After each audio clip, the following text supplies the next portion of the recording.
Hey everybody, my name is Bolthra, and welcome to Winlynn's Journey.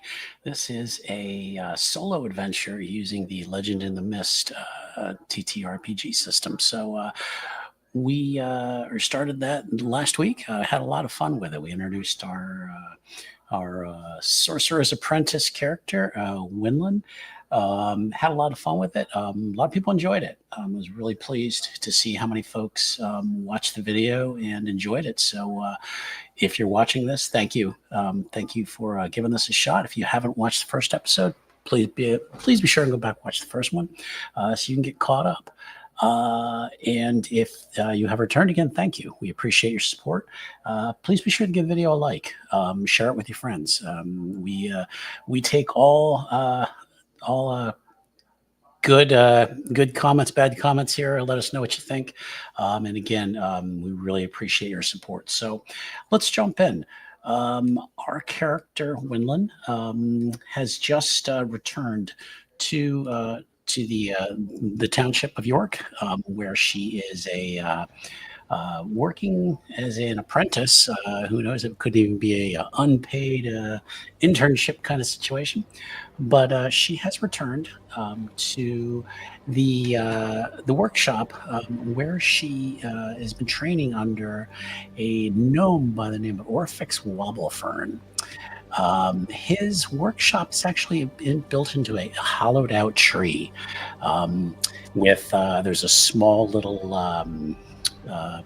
loft above the workshop where she has been living for about 6 months now. So we're going to jump in.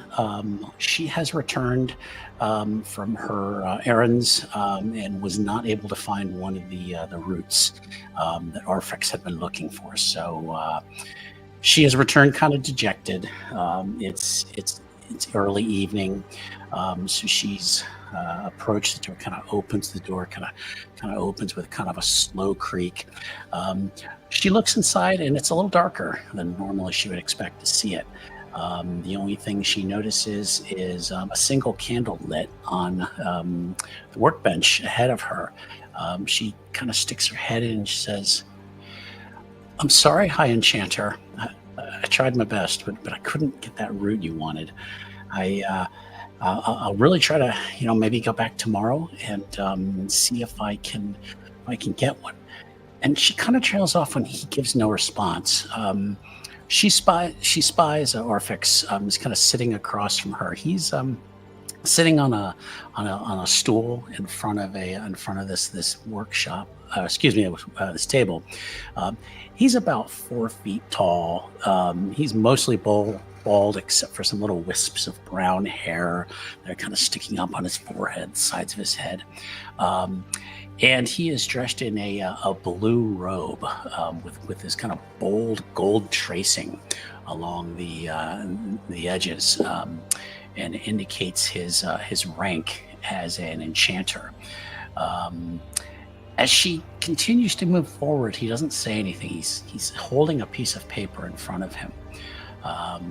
And she kind of creeps in and is kind of like, "Oh boy, I'll bet Bertha already got here and already complained about me. Well, I guess this was worth a try.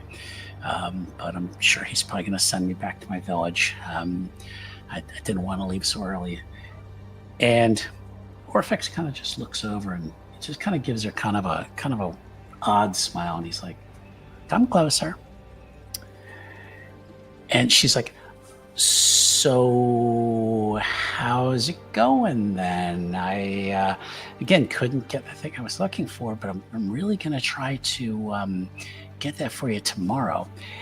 And he holds up a hand as if to tell her, it's okay. Stop speaking. And he kind of puts the paper down. He says, "Well, this arrived shortly after you left." And she says, What arrived? I'm not sure what you're talking about." And this is where we are going to roll some dice here, and we are going to start rolling the tables to see what kinds of things the story carries us into. So he is going to reveal to her what is on this particular paper. So we're going to use an interpretive question where she is going to basically ask, like, what's on the paper. So we are going to roll 2d6s, and let's see what we get here.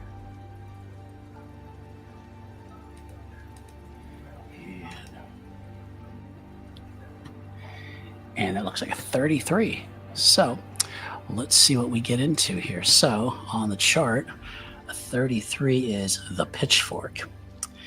Taking up arms, threats and fears, physical strength, someone threatening. He indicate someone has raised a threat against our township. And for some reason, they're invoking your name. And she kind of shrinks back. She's like, my name? She's like, I'm just a kid. What could have somebody against me? There's somebody who has feelings about your background, your heritage, perhaps, he says.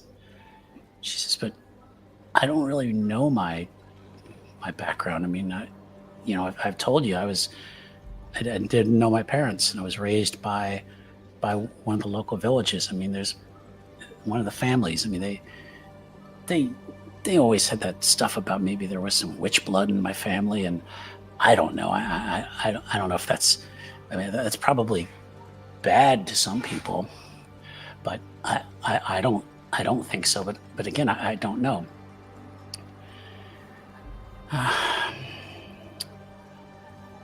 Someone, and they don't name themselves in this letter, has threatened York with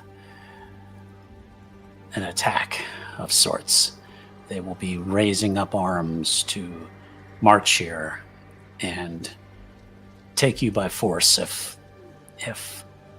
we do not surrender you. And she goes, but High Enchanter, I'm not like a commodity to be traded. I mean, but I also don't want anyone to suffer from me. What should I do? He says, I will not cast you out. We will defend you. And she goes, but you don't speak for everyone in the town. I mean, she says, I'm sure Bertha isn't too happy with me. He kind of raises an eyebrow and goes, what about Bertha? She said, oh, never mind. Everything's fine with that. So, what do you think we should do?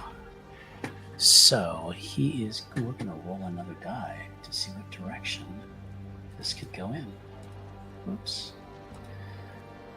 Let's see if... Oh, let's clear this here. Let's try it again here.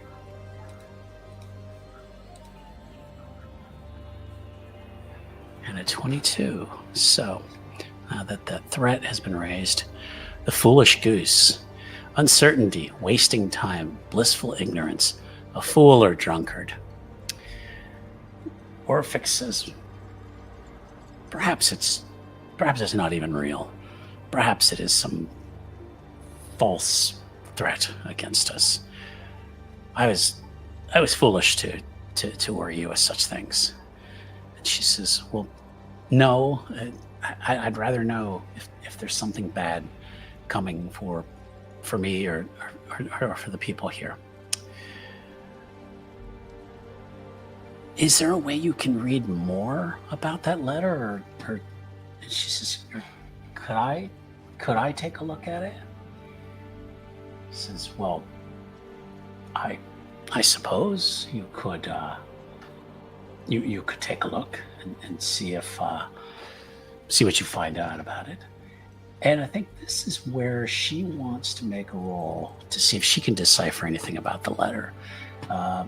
So I think one thing she's going to use is recognize false answers, because again, she kind of has an ability to maybe kind of sniff out some bullshit.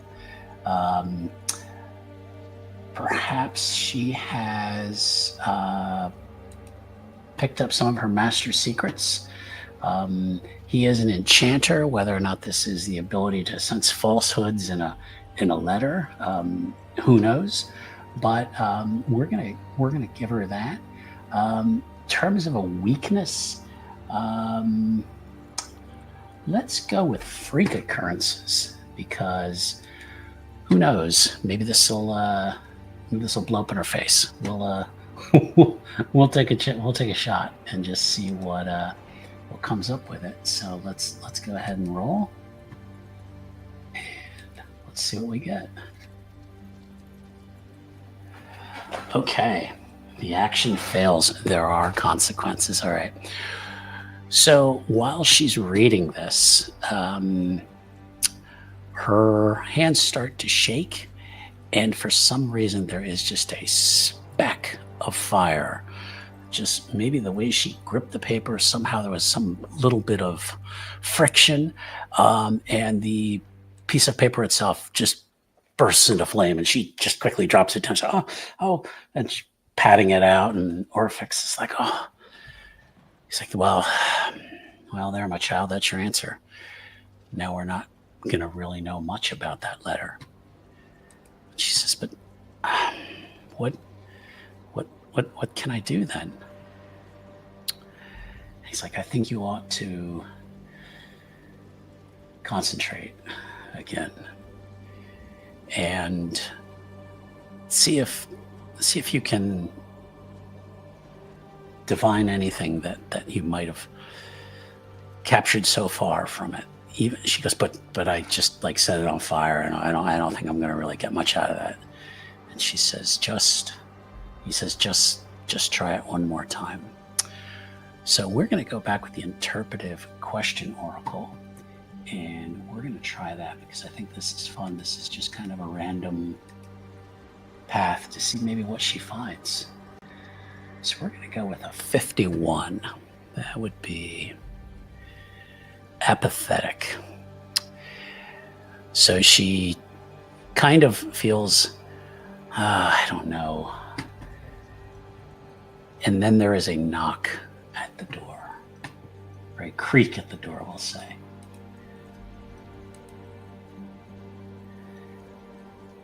A 22. And she looks over at the door, and it's started to open a little bit, and it looks like it's starting to rain a little bit outside.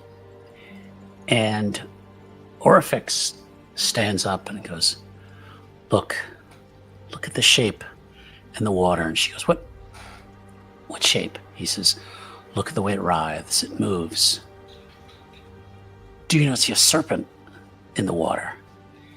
And she is gonna try to really focus on this, because she's like, a serpent in the water? Like, what are you talking about? So I think she's gonna use her rudimentary magic, and again, I think freak occurrences, they're probably going to cancel each other out, but let's take a look to see if she can detect what he sees in this rain. And she does not. She's I don't know what you're seeing. High enchanter, I'm not sure what you're seeing. He says, I see within this waterfall, I see, let's see what he sees.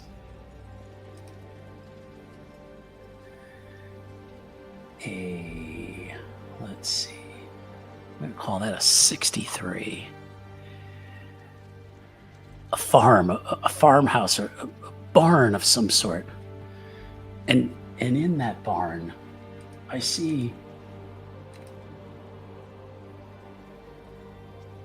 51. I see a barrel. She's like, a barrel. He's like, she goes, well, what does a barrel in a farmhouse have to do with a serpent in the water? He says, I don't know, but it seems like it's a sign, like something's trying to reach out to you, to contact you about this.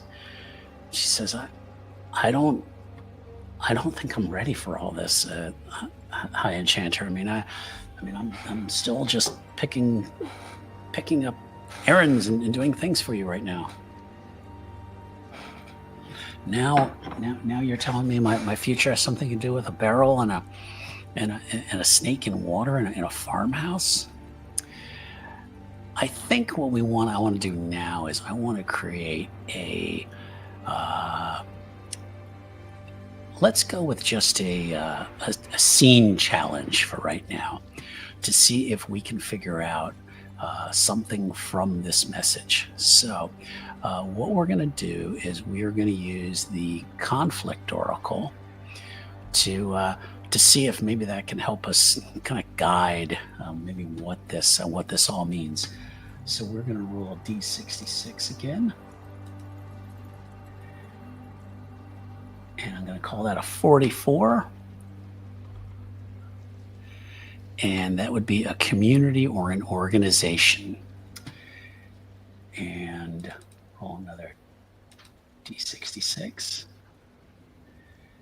And a 54 is progressing towards a crescendo too.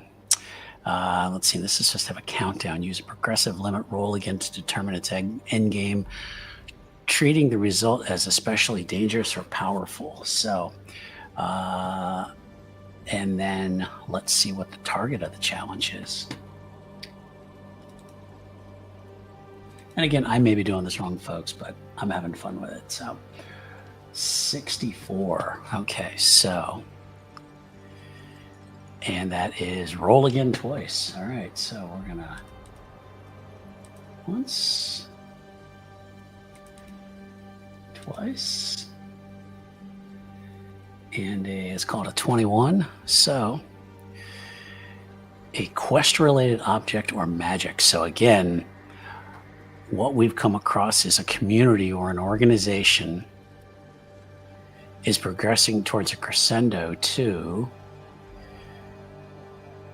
a quest-related object or magic. So that we can kind of work with that. We can say that perhaps this farmhouse they're talking about, maybe it's somewhere nearby, maybe it's not. It's something that maybe she can divine, maybe where this warehouse is, and what is this barrel and this snake in the water?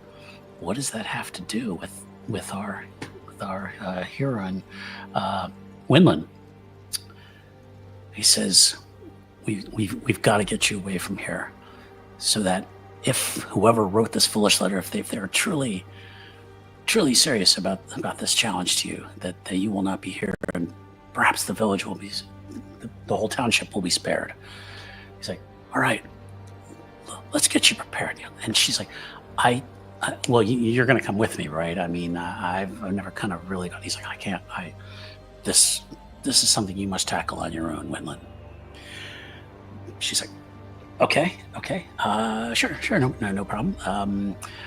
I guess, should I leave now or can I wait for the morning? He says, wait for the morning. Gather your strength, and then we'll get you off on your own and beginning your way, child.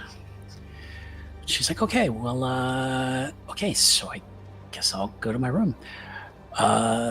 She climbs the stairs up to her loft and sits down and starts to kind of gather her things.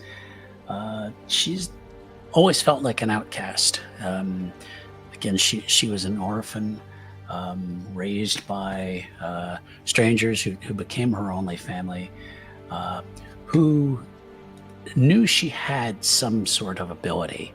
Again, there was rumors of another family that had abandoned her, but the people who did raise her brought her here for more formal training about 6 months ago.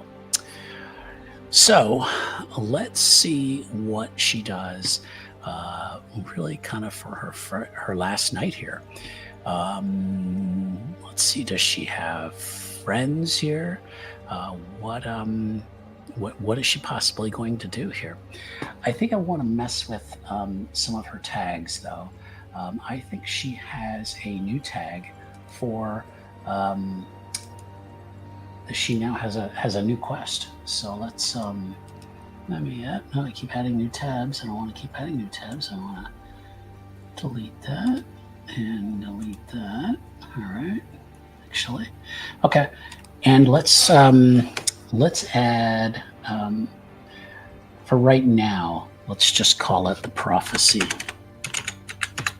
And I think eventually I'm going to need to update her her quest tags here to recognize or record kind of everything she's learned so far. So for right now, we're going to keep that there. Okay, so all right. So what is she going to spend her last evening doing besides packing and maybe fretting what what the future is going to bring to her? So let's go ahead and let's just use the interpretive question oracle again, because I really like that. Let's see what we get. Oh, a 56. Okay. So the dragon, greed, luck, regal bearing, someone wealthy. Let's say that maybe she is going to pay a visit to maybe a local innkeeper. She's really not old enough to be able to go to the inn. I mean, everyone kind of gathers there, but it's not something that she can normally indulge in. But let's say she goes to see the oracle. Geez. Let's say she goes to see the innkeeper, and let's just get a name for an innkeeper here. We're going to use my fantasy name generator here, and let's go with. I need a. Let's see. Let's just go with a name. And I know they have one for tavern names. It's under places. Tavern names. Okay. And let's see what we get. The Fixed Skunk Inn. No, that doesn't. Let's roll one more time. The Massive Pig. That sounds like a great name for a tavern. So let's write that down. And let's say that this place is kind of the biggest pub in town. This tavern, it's owned by perhaps the greediest or non-royalty, non-landed person. I'm picturing kind of Quark. Something like that. So you know what? Yeah, let's just make him a goblin. Why not? So let's say she is going to go in and see if she can find this goblin, and let's just go and get his name again. The owner of the Massive Pig. So let's get a name here, and he is. Do we have goblin names on here? We do have goblin names on here.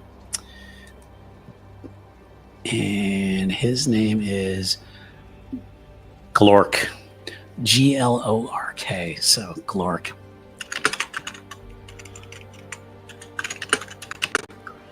Okay.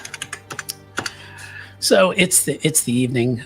She is going to go in this place and see if she can speak to Glork. Maybe she's looking to get some money, maybe to sponsor her trip. Let's see what she decides she wants to do. So she is going to probably walk into the Massive Pig. She has the ability to vanish into thin air, but I think she wants to kind of find her way in there. So let's see if she's brave enough to even like walk in the front door tonight. So she's going to use her stiff upper lip. Let's see, hidden stamina reserves, but she also does have a bad rep in town right now. So that is going to actually count against her. So that is going to give her just oh, actually the bad rep is a 2, so she's going to actually have nothing on this roll. So let's see how she does. All right, the action succeeds. There are no consequences. So, and she's going to gain a power. So she walks in like she owns the place. Couple patrons kind of give her a look, but she kind of strides confidently in there, like, all right, I know Bertha's mad at me, but I'm just going to own it. And she strides through, steps past some of the tables. It's kind of place is kind of smoky. They're cooking some kind of some sort of a mammal, we'll say. We're not quite sure what's on the menu for tonight. And she strides up to the bar and puts her hands on it and says, Clark, I see you over there. And he kind of spins. He's got kind of like one gold earring kind of hanging off a kind of a gnarled, pointed ear. And he kind of jumps over, puts his hands up. He's kind of got like a greasy, almost like t-shirt on. And he's like, "Oh, the student. How? What are you doing here gracing my establishment with? You gonna try to steal anything?" She's like, "I am not a thief, but I am a great adventurer, and I want to offer you the chance to fund my first adventure out into the wild." He says, "How is it your first adventure if you're such a great adventurer?" He's like, "That sounds like a bunch of hogwash." So she kind of wrinkles at this and it's like, "Well, what I want to say is I can find you something that you've been looking for while I'm out. Think of it almost as like a something like and he's like an errand. Is that what you're saying? You're going to a store and you seeing if I want something?" She's like, "Well, not really like that. I think of it more as a chance to form a partnership that when I take my journeys, that maybe there's something that you're hard pressed to get that you're not able to find. But with my magical training, I can find just about anything for you." And he just kind of gives a laugh. And we're gonna see if her speech has gotten any kind of reaction out of him, if he's really going to believe her or not. So we're going to use hardworking drudge, and I think really annoying is going to count against her, and I don't think he's going to hold the rep against her right now. I think he's just kind of just listening to her. We have benefit of the doubt because who knows? Maybe he's a goblin with a heart of gold. We'll find out. Let's go ahead and roll those dice and see how he reacts to her. So,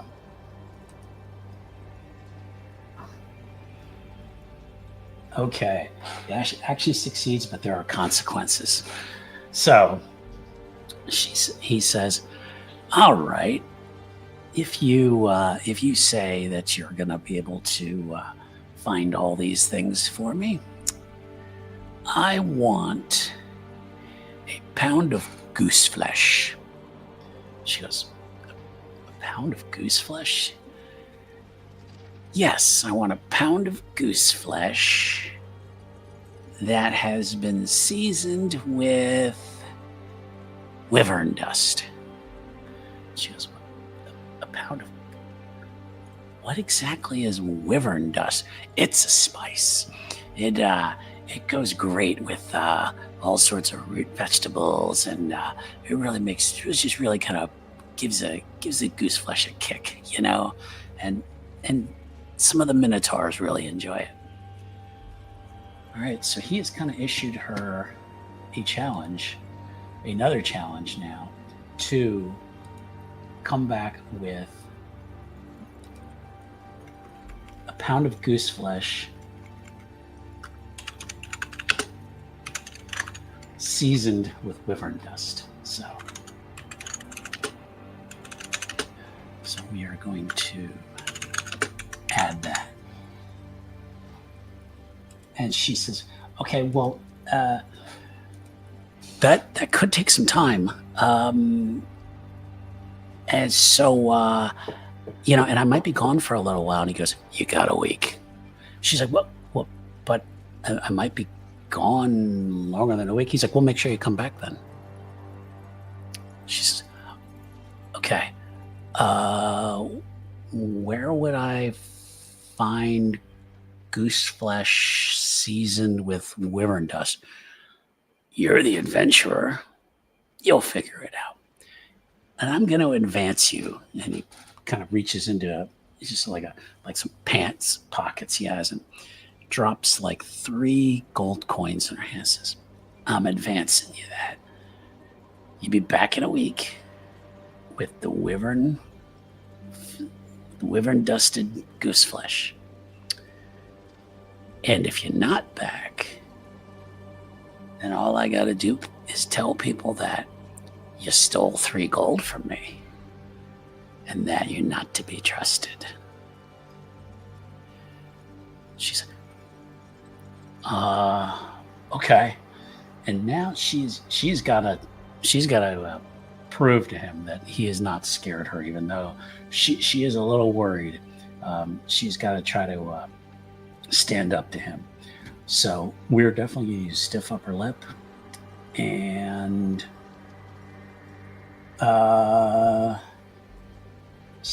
maybe hidden stamina reserves.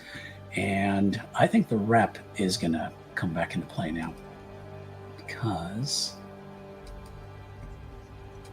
we're going to roll that, see how she does.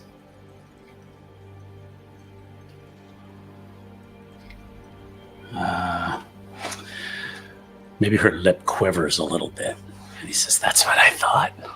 He's like, but I'm rooting for you, kid. I think you can do it. So, and he just kind of folds her hand close over the coins. He says, don't make me look bad, because I don't want to make you look bad. And she will kind of slowly step backwards. Right, sure, Glark. I'll be back in a week with that wyvern. He's like, pound of goose flesh seasoned with wyvern dust. She's like, yeah, right. That was it. Okay, so she is gonna slowly retreat from there, and make her way back to the loft, where she's gonna spend the night and hopefully get some kind of rest. I'm not going to treat this as a camping scene just yet. We're going to wait till she kind of gets out on the road before we start doing some camping scenes. She is not going to really get much rest, but she's going to pick up the next day, kind of unsure, first off, where she gets seasoned, where she gets a pound of goose flesh and this wyvern dust. And also how that relates to a farm, a barrel, and a waterfall snake. So let's get back to the book and let's take a look. So I think as she's going to step out onto the road, this is where we're going to, we could create a challenge profile. I don't think I'm quite there yet. I think I'm going to just take this a little easier for tonight. We're just going to plan out day 1 on the road. So she's going to look out onto the road, and what does she see when she prepares for the walk, and then what is going to kind of happen that first day? So I think for this, I am going to just use the interpretive question. So kind of what happens that first day on the road. 23. The Black Hound, ill portents, bad luck, untrustworthy people, a rogue, thief, or brigand. All right, her first day out on the road is not very great. It starts off, maybe it's drizzling a little bit as she heads out. She kind of pulls her cloak a little tighter to her, and the path that she's taking is the exact opposite of where the into the forest where she went into the swamp towards Bertha's. This is actually kind of a slightly uphill path that starts to lead towards some distant hills. So she is on her way.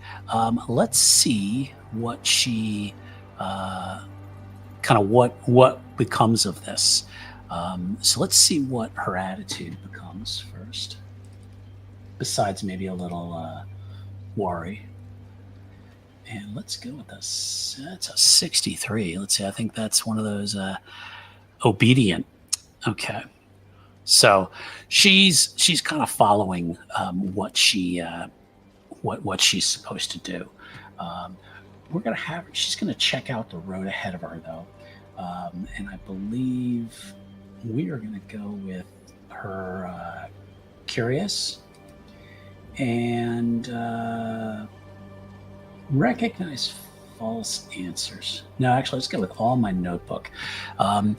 She's taken notes while she's done some traveling, kind of knowing kind of a little bit about some of the flora and fauna that's around. But let's see if she's able to notice anything that might potentially look like a trap ahead of her. So let's close that real quick. And a weakness might be. I don't want to mess with her too much tonight with freak occurrences. It's too overworked. This kid is tired. So, as she's making her way along the road, does she notice anything unusual?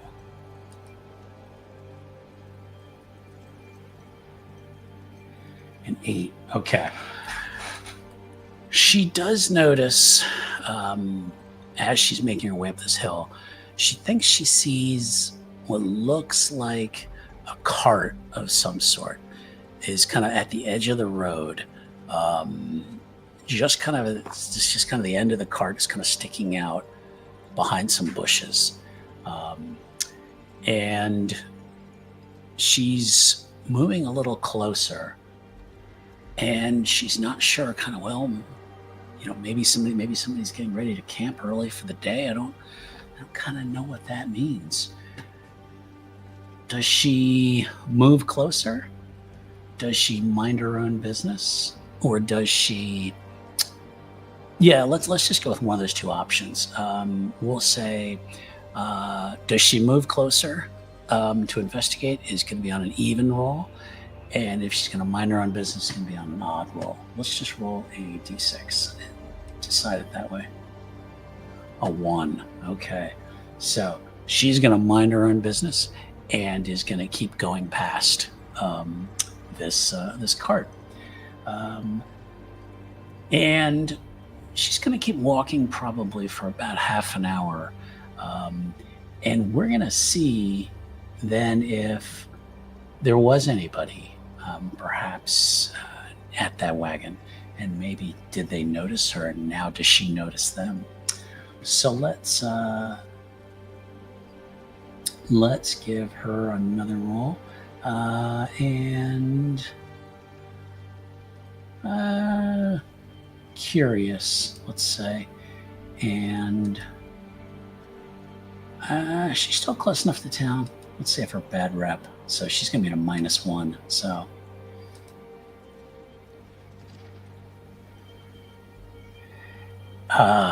she does not notice that someone has been tracking her. And that is when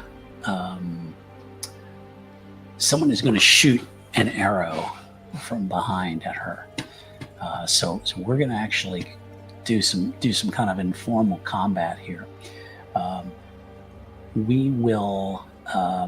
She doesn't really have much,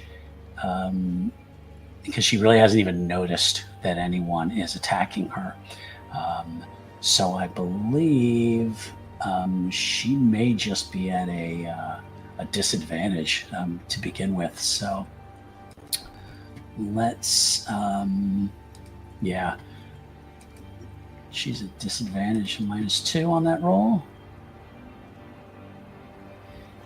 Oh boy, okay. She is struck with an arrow in the right calf, and she feels it go in, and immediately rolls down onto the ground and begins to look around like what. That's when she sees, kind of off the side of the road, this very short figure, kind of a dark hood on, and they're starting to raise another arrow. So she now has a wound. So we're going to add a tag to her for her injured leg.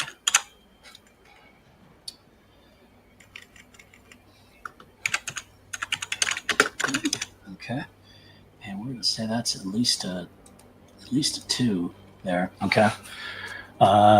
She, now that she knows what's going on, she's going to see if maybe she can probably do her vanish into thin air, and then maybe her wand, to see if she can maybe find out some more information about them. So we're going to vanish into thin air, beginner's wand, and the weakness is going to be that injured leg. So it's going to actually just negate anything. And oh boy, the action fails. Oh boy, Winlynn. So she can't disappear, and she's kind of waving that wand, and the figure kind of has their arrow out and kind of just puts it down, and they kind of start creeping forward a little bit. And she's like, I'm right here, but I'm not going to be here real long. This is Winlynn talking. Sorry. She says, I'm really preparing a powerful spell. If I were you, I'd cut my losses and run now. And she's going to actually try to defend herself again with this wand. And we're going to say stiff upper lip, and Master Secrets are going to come into play. Yeah, that injured leg is going to come into play. And let's see what we get.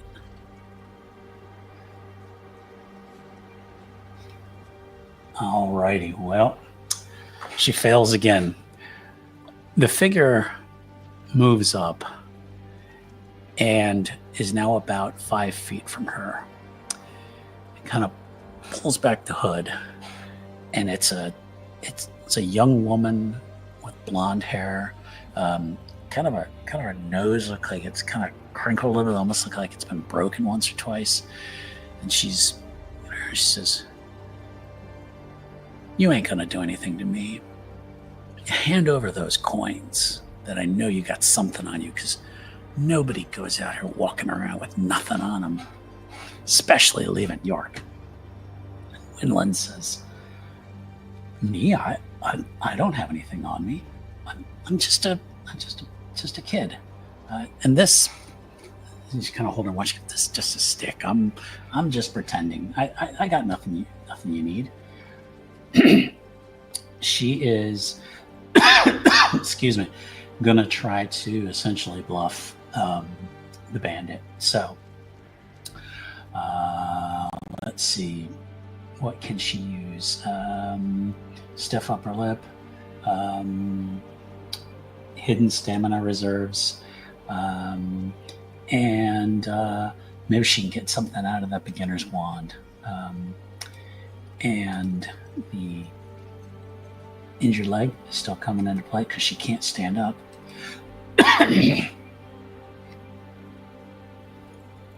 All right. as she kind of waves that wand around a little bit, Bandit kind of steps back a little bit and says,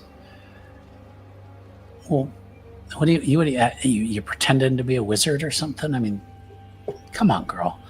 And she's like, "All right." And then she kind of starts to creep forward. She's kind of keeping her bow at the ready. She's like, she's like, "Just get up." And then she puts her bow down for a second and reaches out a hand to Winlynn.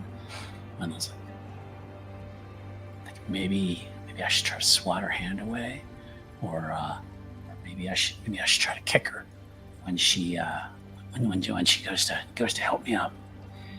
And we're gonna see, is Winlynn going to try to defend herself, or is she going to try to take an advantage here and see if maybe this is something she can work to her advantage? So we're going to say attack on an even roll and work to her advantage on an odd roll. So let's see. She's going to one. She's going to try to work it to her advantage. So she will put up her hand, and the bandit helps her stand up. She says, "What's your name? What are you out here walking around by yourself for? It's dangerous out here." Winlynn says, "Yeah, I noticed that. I've got an arrow in my leg now." And the bandit says, "Damn it, you got me feeling bad for you now." And Winlynn goes, "Was this your first day on the job? This is your first robbery?" Bandit says, "No, I've robbed lots of people before. Just none just as pathetic as you." Winlynn says, "I'm not pathetic," as she's trying to get the arrow out of her leg, and eventually kind of snaps it off and pulls it. She says, Says, now you're lucky that I couldn't get a spell off in time, or I would have probably deflected that arrow right back into your face." And the bandit laughs and says, Yeah, I could see how effective your magic is. Tell you what, how about I just let you go, but you just give me 5 of the gold coins you got on you. And Winlynn just gets a chuckle. She says, 5 gold coins? What makes you think I have 5 gold coins? The bandit, well, you gotta have something, right? I mean, Winlynn goes, "No, don't have anything on me." And we're gonna see if she can bluff one more time to see if she can fool this bandit who suddenly has a conscience. So I think stiff upper lip and hidden strength reserves, and I don't think the leg is going to necessarily come into play this time. Let's see. Need to concentrate though. I think that might to try to really kind of focus on what she's doing. Maybe she can get out of this one. A action succeeds, but there are consequences. Okay. Let's see. Alrighty. Okay, so I'm gonna gain some experience from that. The panic goes up. Right. Truth is, I'm not very good at this, am I? I'm just trying to get some money. You know, I know I don't want to be a milkmaid or a farmer like everybody else around here. You know, the open road and the thrill of the hunt. And Winlynn says, Yeah, you're about as good as I am at the open road right now. So you could, if you want, I could just let you just let you walk away, and we can. I mean, I can kind of hobble away. We can kind of pretend that like none of this ever happened. And the bandit says, "Well, who said I'm letting you walk away? You know, let's remember who's in charge here. I mean, I'm the bandit. I'm the one who took you down. I should be stealing all of your gold. I don't have any gold. Remember, I kept telling you that. Yeah, but that doesn't mean that I just let you walk away. I mean, come on now. I mean, let's remember who's in charge here." And there's when Winlynn just kind of laughs. She says, "Yeah, who is in charge here? Tell me what's your name, oh mighty stalker of the woods here?" And she says, "Well, I shouldn't give you my name because then you're gonna go ahead and tell the authorities who took you down, and then they'll come after me and my gang." She says, "Oh, your gang. So who is this mighty gang of yours?" Well, let me tell you, we move like the shadows. Nobody can keep an eye on us. Nobody finds us. We just drift in and out. Winlynn says, "Okay, tell me your gang's name." "Oh, well, we're the I'm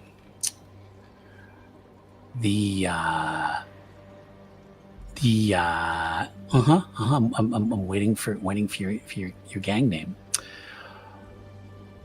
We're the Lunar Barrel." That's when Winlynn goes, "Did you say Lunar Barrel?" "Yes." And the bandit steps, "Yes. And I am Lena Lunar Barrel, founder and head bandit, leader." Winlynn says, "Tell you what, help me get this leg fixed, and maybe I can help your gang get some reputation, so that everyone on these roads will eventually fear your name." I guess we can do that. And she kind of helps Winlynn up, and they move to the side of the road where they are going to try to fix Winlynn's leg. Winlynn says, "Now, Lunar Barrel, where do you got a family name like that?" Lena says, "It's just the name that I've always had." She's like, "I'm from a farm couple of days from here." And Winlynn says, "Is there any kind of significance to that? Is there some kind of magic with that barrel?" Lena says, "I don't know if there's magic, but there definitely ain't any gold in it. So that's why I'm here." And I think that's probably a good place to leave off for tonight. Because I think what I want to do in the next episode is maybe go into some camping and see if these two characters can get to know each other and continue the story from there. So Winlynn has gained a ally, so I'm going to add a tag for that. That's something that she can use, and I think it's a good place for tonight. So thank you everyone for watching. Appreciate your support. Again, please be sure to give the video a like and subscribe to the channel if you haven't already. And leave me notes in the comments what you think so far. It's great to know, good or bad. I mean, I enjoy all the constructive criticism, and see what else we can do with solo games here on the channel. So thanks again, everybody, and have a good night.